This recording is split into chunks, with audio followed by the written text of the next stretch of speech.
We're very passionate about what we like doing, especially our high alcohol beers. He's super passionate, and that's kind of like how the relationship got started.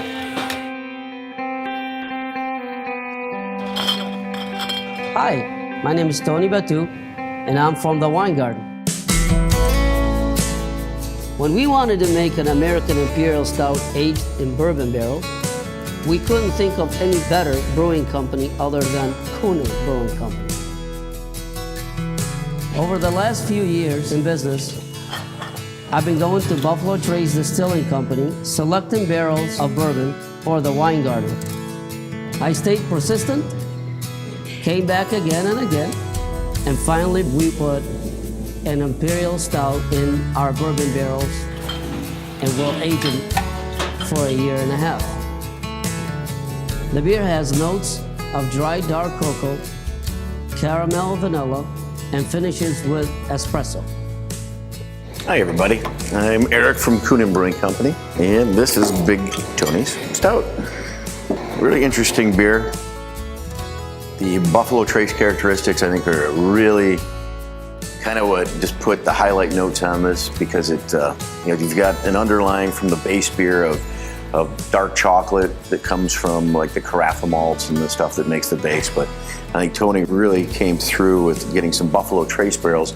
They give it the subtle characteristics of, you get a little bit of that coconut. So you get a little bit of coconut characteristics, especially as it warms up and lets it breathe a little bit.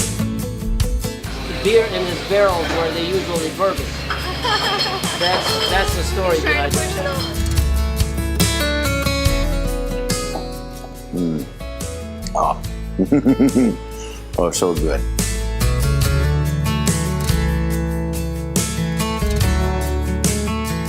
The art of Big Tony's was inspired by Buffalo Trace Distillery being next to the Kentucky River.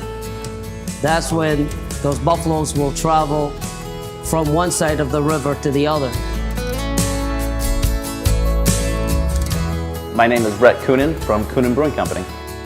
Got introduced to Tony a few years back. Fell in love with his assortment of beers and liquor, and we were going around looking at all the microbrews, and we're talking, and he said, well, I got this opportunity. We do these barrels, and he actually gets the barrel, and that's like, wow, it's kind of hard to get those Buffalo Trace barrels. Well, why don't we take those barrels and make a beer with it? It seemed like it was a good win-win kind of thing.